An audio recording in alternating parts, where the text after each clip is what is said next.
નવસારીના છાપરા રોડના તુલસીવન નજીક આવેલા એક એપાર્ટમેન્ટની ત્રીજા માળની ગેલેરીનો થોડો ભાગ નીચે પડતા નુકસાની થઈ હતી। નવસારીના છાપરા રોડના તુલસીવન નજીક આવેલ એક એપાર્ટમેન્ટની ત્રીજા માળની ગેલેરીનો થોડો ભાગ નીચે પડતા નુકસાની થઈ। નવસારીના છાપરા રોડ વિસ્તારમાં તુલસીવન નજીક એક જૂનું 3 માળનું એપાર્ટમેન્ટ આવેલું છે। એપાર્ટમેન્ટમાં અનેક જગ્યાએ પ્લાસ્ટર પણ ઉખડી ગયું અને જર્જરિત પણ જણાયું છે। મંગળવારે સવારે એપાર્ટમેન્ટના ત્રીજા માળની બાલ્કનીનો થોડો ભાગ નીચે પડ્યો, જેમાં નીચેનો શેડ ધરાશયી થયો। એક બાઇકને પણ નુકસાન થયું છે। આમ તો એપાર્ટમેન્ટમાં લોકો રહે છે, પણ જ્યાંથી ભાગ નીચે પડ્યો ત્યાં ઘર ખાલી હોવાની જાણકારી મળી। જો કે કોઈ જાનહાનિ કે કોઈની ઈજા થઈ નથી। પાલિકાએ આ મિલકતને અગાઉ જર્જરિત હોવાની નોટિસ આપી નહોતી।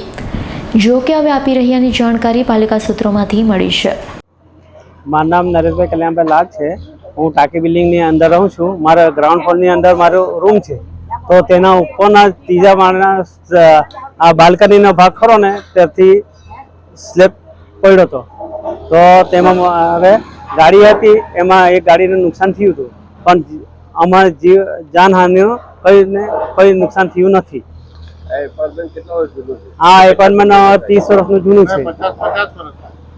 કેટલા સભ્યો રહે છે? આ 12 સભ્યો રહે છે। અને નગરપાલિકા દ્વારા આપને કઈ નોટિસ મળી આગળ? ના, નથી મળી। તમારા તરફથી કઈ રિપેરિંગનું કામ કરાય સોસાયટીમાં? થોડું ઘણું કર્યું હતું। આવીને જોઈ ગયા કે નગરપાલિકા વાળા આવીને જોઈ ગયા છે। ઇલેક્ટ્રિશિયન વાળા બી આવીને જોઈને ગયા છે। Bureau report S9 news Navsari.